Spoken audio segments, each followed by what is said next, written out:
ಈಗಿನ ಸ್ಪರ್ಧಾತ್ಮಕ ಯುಗದಲ್ಲಿ ಆಟ ಪಾಠ ಎಲ್ಲದರಲ್ಲೂ ಸೈ ಅನಿಸಿಕೊಂಡಿರೋ ಪ್ರತಿಭಾವಂತ ಮಕ್ಕಳನ್ನ ಹೆಚ್ಚಾಗಿ ನೋಡ್ತೀವಿ. ಆದರೂ ಕೂಡ ಎಲ್ಲೋ ಒಂದು ಕಡೆ ಗಣಿತ ಅಂದ್ರೆ ಭಯ, ಮ್ಯಾಥಮೆಟಿಕ್ಸ್ ಅಂದ್ರೆ ತಲೆನೋವು ಅಂತ ತಿಳ್ಕೊಳ್ಳೋ ಮಕ್ಕಳೇ ಹೆಚ್ಚು. ಆದರೆ ಇವೆಲ್ಲದರ ಮಧ್ಯೆ ವಿಭಿನ್ನವಾಗಿ ನಿಲ್ಲೋದು ನಮ್ಮ ಮಗ್ಗಿ ಹುಡುಗಿ ಸಹನಾ. ಯಾರು ಈ ಸಹನಾ, ಎಷ್ಟರವರೆಗೆ ಟೇಬಲ್ಸ್ನ ಹೇಳ್ತಾಳೆ, ಇದೆಲ್ಲವನ್ನ ತಿಳ್ಕೊಂಡು ಇವತ್ತಿನ ದುನಿಯಾ ವಿಶೇಷದಲ್ಲಿ ಮಗ್ಗಿ ಹುಡುಗಿ.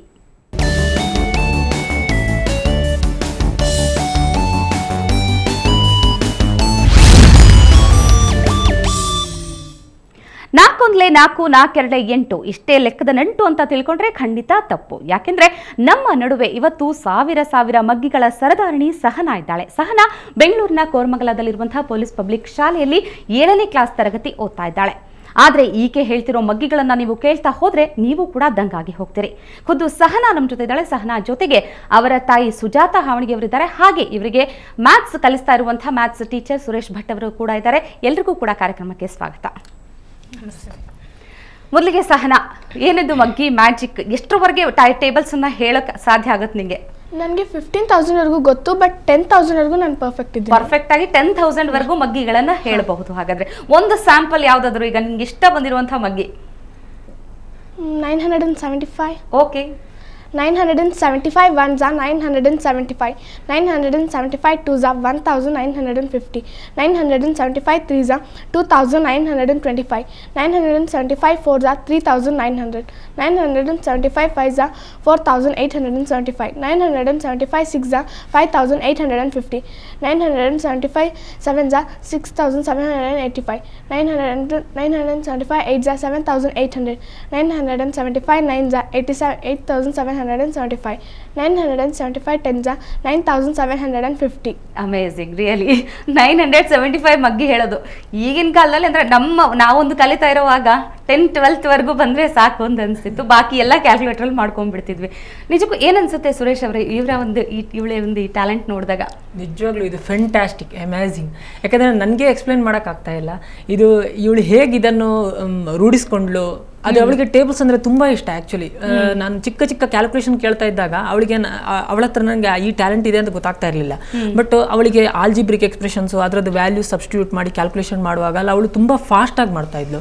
ಆಮೇಲೆ ಯಾವುದೋ ಒಂದು ಮಲ್ಟಿಪ್ಲಿಕೇಶನ್ ಕೊಟ್ಟರೆ ಅವಳು ಅದನ್ನು ಕ್ವಿಕ್ಕಾಗಿ ಮಾಡ್ತಾ ಇದ್ಲು. ಕ್ಲಾಸಲ್ಲಿ ಯಾವಾಗಲೂ ನಾನ್ ಸರ್ ಅಂತ ಅದಕ್ಕೆ ಆನ್ಸರ್ ಮಾಡೋಳು. ಸೊ ಹಾಗಾಗಿ ನನಗೆ ಅವಳಿಗೆ ಆ ಥರ ಟ್ಯಾಲೆಂಟ್ ಇದೆ ಅಂತ ಗೊತ್ತಾಯಿತು. ಆಮೇಲೆ ಅದನ್ನೆಲ್ಲ ಈ ತರ ಎಲ್ಲದರಲ್ಲಿ ಫಾಸ್ಟ್ ಆಗಿ ಲೆಕ್ಕ ಮಾಡುವಾಗ ಗೊತ್ತಾಯ್ತು ನಿಮ್ಗೆ ಒಂದು ಸ್ಪೆಷಲ್ ಟ್ಯಾಲೆಂಟ್ ಇದೆ. ಸುಜಾತ ಅವರೇ, ನೀವು ಯಾವಾಗ ಅಬ್ಸರ್ವ್ ಮಾಡಿದ್ರಿ ಈಕೆಯಲ್ಲಿ ಇರುವಂತಹ ಈ ಪ್ರತಿಭೆನ? ಮೇಡಮ್ ಅವ್ಳು ಫಸ್ಟ್ ಸ್ಟ್ಯಾಂಡರ್ಡ್ ಅಲ್ಲಿ ಇದ್ದಾಗ 1000 ವರೆಗೂ ಹೇಳ್ತಿದ್ಲು ಮೇಡಮ್. ಆಮೇಲೆ ನಮಗೆ ಇಷ್ಟು 10,000 15,000 ತನಕ ಬರುತ್ತೆ ಅಂತ ಗೊತ್ತಾಗಿದ್ದು ನಮ್ಮ ಸರ್ ಇಂದೇನೆ ಮೇಡಮ್. ನಿಮಗೆ ಗೊತ್ತಿಲ್ಲ ಹಾಗಾದ್ರೆ? ಮನೇಲಿ ಯಾವಾಗ್ಲೂ ಹೇಳಿ ತೋರಿಸಿಲ್ಲ? ಇಲ್ಲ ಮೇಡಮ್, ಅವಳ ಪಾಡಿಗೆ ಅವಳು ಹೇಳ್ತಿದ್ಲು ಮೇಡಮ್. ನಾವು ಅವಳದು CBSE ಸಿಲೆಬಸ್ ಅಲ್ಲ ಮೇಡಮ್, ಜಾಸ್ತಿ ಇದೆ ಓದೋದಮ್ಮ, ಅದ್ರ ಕಡೆ ಅಷ್ಟೊಂದು ಇದು ಮಾಡಬೇಡ. ಇವಾಗ ಮೊದಲು ಹೋಮ್ವರ್ಕ್ ಜಾಸ್ತಿ ಕೊಡ್ತಿದ್ರು ಮೇಡಮ್ ಅವ್ರ ಕ್ಲಾಸಲ್ಲಿ. ಹೋಮ್ವರ್ಕ್ ಓದೋದೇ ಜಾಸ್ತಿ ಇರುತ್ತಲ್ಲ ಮೇಡಮ್, ಅದು ಫಸ್ಟ್ ಮಾಡಮ್ಮ, ಆಮೇಲೆ ಇದು ಅಂತ ಹೇಳ್ತಿದ್ವಿ.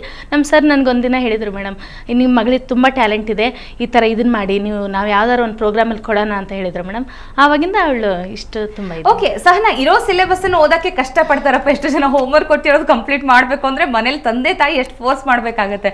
ಅಂಥದ್ರಲ್ಲಿ ಈ ಮಗ್ಗಿ ಕಲಿಯೋದು ಯಾಕೆ ಇಂಟ್ರೆಸ್ಟ್ ಬಂತು ಅಂತ? ಅದು ನನಗೆ ಇಂಟ್ರೆಸ್ಟ್ ಬಂತು ನನಗೆ ಗೊತ್ತಿಲ್ಲ, ಬಟ್ ನನಗೆ ಯಾವಾಗಲೂ ಟೇಬಲ್ಸ್ ಅಂದರೆ ಒಂಥರ ಆಸಕ್ತಿ ಜಾಸ್ತಿ. I thought it was like a game. ಅಂದರೆ ಯಾವಾಗಲೂ ಇಷ್ಟೇ ಯಾಕೆ, ಇನ್ನೂ ಕಲಿಬೋದು. ಇವಾಗ 20ವರೆಗೂ ಕಲಿತೀವಿ ಅಂದರೆ 20 ಅಷ್ಟೇ ಟೇಬಲ್ಸ್ಗೆ, ಇನ್ನೂ ಇದೆಯಲ್ಲ ಹಾಗೆ ಕಲಿತಾ 10,000 ವರೆಗೂ ಬಂದೆ. ಮೊದಲು ಫಸ್ಟ್ ಟೈಮ್ ಟೇಬಲ್ಸ್ ಅನ್ನ ಕಲಿಬೇಕಾದ್ರೆ ಬಾಹೆಟ್ ಮಾಡಿದ್ಯಾ ಅಥವಾ ಆ ಒಂದು ಮಲ್ಟಿಪ್ಲಿಕೇಶನ್ ಮಾಡೋದು ಗೊತ್ತಿದೆಯಲ್ಲ, ಆ ಒಂದು ಆಂಗಲ್ ಅಲ್ಲಿ ತಗೊಂಡು ಹೋದ್ಯಾ? ಫಸ್ಟ್ ಟೈಮ್ 1 to 10 ಎಲ್ಲ ನನಗೆ ಗೊತ್ತಿರಲಿಲ್ಲ. ಫಸ್ಟ್ ಸ್ಟ್ಯಾಂಡರ್ಡಲ್ಲಿ ನಾವು ಟೇಬಲ್ಸ್ ಬಗ್ಗೆ ಎಲ್ಲ ಇಂಟ್ರೊಡ್ಯೂಸ್ ಕೊಟ್ಟಿದ್ದು. ಸೊ ನಾನು ಟೇಬಲ್ಸ್ ಈ ಥರ ಮಲ್ಟಿಪ್ಲಿಕೇಶನ್ ಮಾಡ್ಬೋದು ಅಂತ ನಂಗೆ ಗೊತ್ತಾಗಿದ್ದು ಆಮೇಲೆ. ಸೊ ಸ್ವಲ್ಪ ಬಾಯಟ್ ಆಗದೆ. ಆಗ ಮೊದಲು ಬಾಯಟ್ ಮಾಡ್ತಿದ್ದೆ, ನಂತರ ಅದು ಗೊತ್ತಾಯ್ತು ಅಂದ್ರೆ ಮೇಲೆಲ್ಲ ನಾನು ಓಕೆ ನಿಂದು ಓನ್ ತಿಳ್ಕೊಂಡಿದ್ಯಾ. ಇಲ್ಲಿವರೆಗೂ ಅಂದ್ರೆ 10,000 ವರೆಗೂ ಕಲಿಬೇಕಂದ್ರೆ ಎಷ್ಟು ಟೈಮ್ ಸ್ಪೆಂಡ್ ಮಾಡಿದ್ಯಾ? ಅದಕ್ಕೆ ಹೇಗೆ ಪ್ರಾಕ್ಟೀಸ್ ಮಾಡಿದ್ದು ಅಂತ? ಪ್ರಾಕ್ಟೀಸ್ ಮಾಡಿದ್ದ ಅಥವಾ ಅದು ಏನು ಗಾಡ್ ಗಿಫ್ಟ್ ಅಂತ ಹೇಳ್ಬೇಕಾಗೋತ್ತಿಲ್ಲ? ಅದೇ ಥರ ಗಾಡ್ಸ್ ಗಿಫ್ಟ್. ಯಾಕಂದ್ರೆ ನಾನು ಯಾವತ್ತೂ ಪ್ರಾಕ್ಟೀಸ್ ಮಾಡಿದ್ದಲ್ಲ. ಡೇ ಟೈಮಲ್ಲಂತೂ ಹೋಮ್ ವರ್ಕು ಸಿಲೆಬಸ್ ಅದೇ ಇರುತ್ತೆ. ಸೊ ಓನ್ಲಿ ನೈಟ್ ಮಲ್ಗೋ ಟೈಮಲ್ಲಿ ಮಾತ್ರ ಅದು ಯೋಡಿಸೋದು, ಇಲ್ಲಾಂದ್ರೆ ಇಲ್ಲ. ಸುರೇಶ್ ಅವರೇ, ನೀವು ಮ್ಯಾಥ್ಸ್ ಟೀಚರ್ ಆಗಿದ್ರೆ ಎಷ್ಟೋ ಜನ ಸ್ಟೂಡೆಂಟ್ಸ್ ನೋಡ್ತೀರಿ. ನಾನು ಹೇಳ್ದಾಗೆ ನಿಜಕ್ಕೂ ಮ್ಯಾಥಮೆಟಿಕ್ಸ್ ಅಂದ್ರೆ ಭಯ, ಮ್ಯಾಥಮೆಟಿಕ್ಸ್ ಅಂದ್ರೆ ತಲೆನೋವು ಅಂತ ತಿಳ್ಕೊಳ್ಳೋರೆ ಕಡಲೆಕಾಯಿ. ಇಲ್ಲೊಂದು ಕೆಲವು ಮಕ್ಕಳು ಮಾತ್ರ ಮ್ಯಾಥ್ಸ್ ಬಗ್ಗೆ ಸ್ವಲ್ಪ ಸ್ಪೆಷಲ್ ಇಂಟ್ರೆಸ್ಟ್ ತೋರಿಸಿ ಅದನ್ನೇ ತಮ್ಮ ಜೀವನದಲ್ಲಿ ಅದನ್ನೇ ಕಲಿಬೇಕು ಅಂತ ಉತ್ಸಾಹ ತೋರಿಸ್ತಾರೆ. ಆದ್ರೆ ಕೆಲವರು ಅದ್ರ ಕಡೆನೆ ತಲೆನೇ ಹಾಕಿ ಮಲಗೋದಿಲ್ಲ. 20ವರೆಗೆ ಕಲಿಬೇಕಂದ್ರೆ ಅಬ್ಬಬ್ಬ ಅದು ಯಮ ಯಾತನೆ ಅಂತ ಅನ್ಸ್ಕೋತಾರೆ.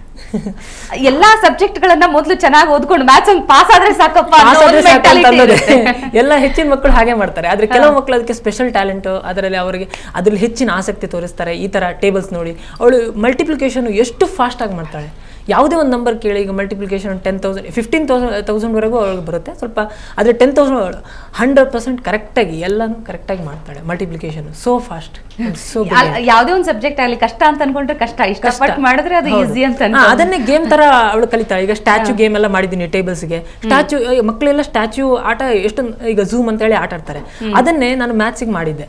ಅವಳು ಅದನ್ನ really she has taken it in a very good way and she did it wonderfully well. ನೀವು ಯಾವಾಗಿಂದ ಇವರಿಗೆ ಕಲಿಸ್ತಾ ಇರೋದು? ನಾನು ಆಕ್ಚುಲಿ ಈ ವರ್ಷದಿಂದ ನಾನು ಹೈಸ್ಕೂಲ್ಗೆ ಪಾಠ ಮಾಡ್ತೀನಿ, ಮ್ಯಾಥಮೆಟಿಕ್ಸ್ 9th 10th. ಅಲ್ಲೂ ಇದ್ದಾರೆ ಒಳ್ಳೆ ಮಕ್ಕಳು, ಟ್ಯಾಲೆಂಟೆಡ್. ಬಟ್ ಈ ತರ ಒಂದು ಗಿಫ್ಟೆಡ್ನೆಸ್ ನಾನು ಇವಳಲ್ಲೇ ಗುರುತಿಸಿರೋದು.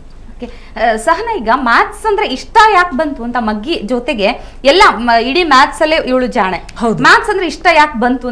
ನಿನ್ ಫ್ರೆಂಡ್ಸ್ ಅಲ್ಲೇ ಸರ್ಕಲ್ ಅಲ್ಲೇ ಇರಬಹುದು, ಅಯ್ಯೋ ಮ್ಯಾಥ್ಸ್ ಅಂದ್ರೆ ಏನ್ ಇಷ್ಟೊಂದು ಇಷ್ಟಪಡ್ತೀಯಾ ಅಂತ ಅನ್ಕೋಬಹುದು. ಮ್ಯಾಥ್ಸ್ ಅಂದ್ರೆ ಯಾಕೆ ಇಷ್ಟ ಆಯ್ತು ಅಂತ? ಅದು ಒಂಥರ ನಂಬರ್ಸ್ ಎಲ್ಲ ಆಟ ಆಡ್ದಂಗಿರುತ್ತೆ. ಇವಾಗ ಒಂದು ಆಲ್ಜಿಬ್ರಿಕ್ ಎಕ್ಸ್ಪ್ರೆಷನ್ ತಗೊಂಡ್ರೆ ಅದಿಷ್ಟು ಕೊಟ್ಟಿರ್ತಾರೆ, ಅದ್ರ ಸಬ್ಸ್ಟಿಟ್ಯೂಟ್ ವ್ಯಾಲ್ಯೂ ಸಬ್ಸ್ಟಿಟ್ಯೂಟ್ಸ್ ಮಾಡಬೇಕು. ಸೊ ಒಂಥರ ಇದಕ್ಕೆ ಆನ್ಸರ್ ಏನ್ ಬರುತ್ತೆ, ಅದಕ್ಕೆ ಆನ್ಸರ್ ಏನ್ ಬರುತ್ತೆ, ಒಂಥರ ಕುತೂಹಲ ಇದ್ದಂಗಿರುತ್ತೆ ನಮ್ಗೆ. ಓಕೆ ಸುಜಾತ್ ಅವರೇ, ಫಸ್ಟ್ ಸ್ಟ್ಯಾಂಡರ್ಡ್ ಅಲ್ಲಿ ಇರೋವಾಗಲೇ 1,000ವರೆಗೂ ಟೇಬಲ್ಸ್ ಹೇಳ್ತಾಳೆ ಅಂತ ಹೇಳಿದ್ರೆ ಅವಾಗ ನೀವು ಕೇಳಿದ್ರಾ? ಅಂದ್ರೆ ಹೇಗೆ ಫಸ್ಟ್ ಸ್ಟ್ಯಾಂಡರ್ಡ್ ಅಲ್ಲಿ ಇರೋವಾಗಲೇ 1,000 ತನಕ ಮಗ್ಗಿ ಹೇಳೋದಂದ್ರೆ ಏನ್ ಅನ್ಸ್ತಿತ್ತು ನಿಮ್ಗೆ? ಅದು ಖುಷಿ ಆಗ್ತಿತ್ತು ಮೇಡಮ್, ತುಂಬಾ ಖುಷಿ ಆಗ್ತಿತ್ತು. ಅವಳಿಗೆ ನನಗೆ ಅಷ್ಟು 20ವರೆಗೆ ಅಷ್ಟೇ ಮೇಡಮ್ ನನಗೆ ಮಗ್ಗಿ ಬರ್ತಿದ್ದು. ನನ್ನ ಫೋನಲ್ಲಿ ಕ್ಯಾಲ್ಕುಲೇಟರ್ ಅಲ್ಲೇ ಅವಳು ನೋಡ್ತಿದ್ದೆ ಮೇಡಮ್. ಅವಳು ನಾನು ಕೇಳ್ತಾ ಇದ್ದೆ, ಅವಳು ಹೇಳ್ತಿದ್ಲು ಮೇಡಮ್. ಮನೇಲಿ ಯಾವ್ದಕ್ಕಾದ್ರೂ ಲೆಕ್ಕ ಮಾಡ್ಬೇಕು ಅಂದ್ರೆ ಪಟ್ ಅಂತ ಹೇಳ್ಬಿಡ್ತಾಳೆ, ಕ್ಯಾಲ್ಕುಲೇಟರ್ ಬೇಕಾಗಲ್ಲ. ಹೌದು ಮೇಡಮ್, ಹೌದು ಮೇಡಮ್. ಅವಳೇ ಕೇಳೋದು ಮೇಡಮ್. ನಾವು ದೊಡ್ಡದೇನಾದ್ರೂ ಮಾಡ್ಬೇಕಂದ್ರೆ ಸಾನ ಇದಂದ್ರೆ ಎಷ್ಟು ಅಂದ್ರೆ ಅವಳು ಹೇಳ್ಬಿಡ್ತಾಳೆ ಮೇಡಮ್ ಆ ಕ್ಷಣಕ್ಕೇನೆ. ಅದ್ ಹೇಗ್ ಸಡನ್ ಆಗಿ ಬರುತ್ತೆ ಅಂತ? ಏನ್ ತಲೆಯಲ್ಲಿ ಏನ್ ಹೋಗ್ತಿರುತ್ತೆ, ಏನ್ ಎಂತ ಚಿಪ್ ಇದೆ ಅಂತ ಬ್ರೈನ್ ಅಲ್ಲಿ? ಆತರ ಏನಲ್ಲ, ಅಂದ್ರೆ ನನಗೆ ಗೊತ್ತಿಲ್ಲ. ಏನೋ ಇವಾಗ ಒಂದ್ ಸಮ್ ಕೊಟ್ರು ಅಂದ್ರೆ ಪಟ್ ಅಂತ ಆನ್ಸರ್ ಗೊತ್ತಾಗುತ್ತೆ. ಅಂದ್ರೆ ಇವಾಗ ಏನಾದ್ರು 975 9s ಅದ್ ಕ್ಯಾಲ್ಕುಲೇಷನ್ ಮಾಡಿದ್ರೆ ಆನ್ಸರ್ ಗೊತ್ತಾಗ್ಬಿಡುತ್ತೆ. ಎಷ್ಟೊಂದು ಟೇಬಲ್ಸ್ ಮಾಡಿಲ್ಲ ಅಂದ್ರೂ ಹಂಗೆ ಆನ್ಸರ್ ಗೊತ್ತಿರ್ತವೆ. ಓಕೆ ಸುರೇಶ್ ಅವ್ರೆ, ಈಗ ಮ್ಯಾಥಮೆಟಿಕ್ಸ್ ಅಲ್ಲ, ಅರಿಥಮೆಟಿಕ್ಸ್, ಅಲ್ಜಿಬ್ರಾ, ಜಾಮೆಟ್ರಿ ಅಂತೆಲ್ಲ ಎಲ್ಲ ಇದ್ರಲ್ಲೂ ಎಲ್ಲ ಡಿಪಾರ್ಟ್ಮೆಂಟ್ ಅಲ್ಲೂ ಕೂಡ ಅವಳು ಎಲ್ಲದರಲ್ಲೂ ಚೆನ್ನಾಗಿ ಮಾಡ್ತಾ ಇದ್ದಾಳೆ. ಈಗ ನಾನು ಜಿಯೋಮೆಟ್ರಿ ಎಲ್ಲ ಲೆಸನ್ ಮಾಡ್ತಾ ಇದ್ದೀನಿ, ಆಗ್ಲೂ ಅವಳು ಅದೇ ಸೇಮ್ ಇಂಟ್ರೆಸ್ಟ್ ತೋರಿಸ್ತಾಳೆ. ಅರಿಥಮೆಟಿಕಲ್ ಹೇಗೆ ತೋರಿಸ್ತಾಳೆ ಅದೇ ಕೆಪಾಸಿಟಿನ ಇಲ್ಲೂ ತೋರಿಸ್ತಾಳೆ. ಆಲ್ಜಿಬ್ರಾದಲ್ಲೂ ಹಾಗೆ ವ್ಯಾಲ್ಯೂ ಸಬ್ಸ್ಟಿಟ್ಯೂಷನ್ ಮಾಡಿ ಸಿಂಪ್ಲಿಫೈ ಮಾಡೋದಾಗಿರ್ಬೋದು, ಡಿಗ್ರಿ ಕಂಡಿರೋದಾಗಿರ್ಬೋದು, ಏನೇ ಆಗಲಿ ಅದನ್ನು ಐಡೆಂಟಿಟೀಸ್ ಸಾಲ್ವ್ ಮಾಡೋದಾಗಿರ್ಬೋದು, ಎಲ್ಲದ್ರೂ ಅವಳು ಸೇಮ್ ಇಂಟ್ರೆಸ್ಟ್ ತೋರಿಸ್ತಾಳೆ. ಎಕ್ಸಾಮಲ್ಲೂ ತುಂಬ ಚೆನ್ನಾಗಿ ಮಾಡಿದ್ದಾಳೆ. ಅದು ಬರೇ ಕ್ಯಾಲ್ಕುಲೇಷನ್ ಅಂತಲ್ಲ, ಮ್ಯಾಥ್ಸ್ ಅಲ್ಲೇ ಅವಳು ತುಂಬಾ ಇಂಟ್ರೆಸ್ಟ್ ತೋರಿಸ್ತಾಳೆ. ಟೇಬಲ್ಸ್ ಹೊರತಾಗಿ ಇಡೀ ಮ್ಯಾಥಮೆಟಿಕ್ಸ್ ಅಲ್ಲಿ ಹೌದು ಆಲ್ರೌಂಡರ್. ಆದ್ರೆ ಟೇಬಲ್ಸ್ ಅಲ್ಲಿ ಅವಳಿಗೆ ತುಂಬಾ ಎಬಿಲಿಟೀಸ್ ಇದೆ, ಎಕ್ಸಲೆಂಟ್ ಎಬಿಲಿಟಿ ಇದೆ. ಖಂಡಿತ ನೀವು ಹೇಳಿದ ನಿಜಕ್ಕೂ. ಸೊ ನಿಮ್ಮೆಲ್ಲ ಜೊತೆ ಮತ್ತಷ್ಟು ಮಾತಾಡ್ತೀನಿ. 1ನೇ ಕ್ಲಾಸ್ನಲ್ಲೇ 1,000ವರೆಗೂ ಟೇಬಲ್ಸ್ ಹೇಳ್ತಿದ್ಲು. ಈಗ 7th ಕ್ಲಾಸ್ ಓದ್ತಾ ಇದ್ದಾಳೆ ಸಹನಾ. 10,000 ತನಕ ಮಗ್ಗಿ ಹೇಳ್ತಾಳೆ. ನಾನೊಂದಷ್ಟು ಕ್ಯಾಲ್ಕುಲೇಟ್ ಮಾಡಿ ಇಟ್ಕೊಂಡಿದ್ದೀನಿ, ಅದನ್ನು ಕೇಳ್ತೀನಿ, ನೋಡೋಣ ಎಷ್ಟು ಸರಿಯಾಗಿ ಆನ್ಸರ್ಗಳು ಬರುತ್ತೆ ಅಂತ. ಅದಕ್ಕೂ ಮೊದಲು ಒಂದು ಸಣ್ಣ ಬ್ರೇಕ್.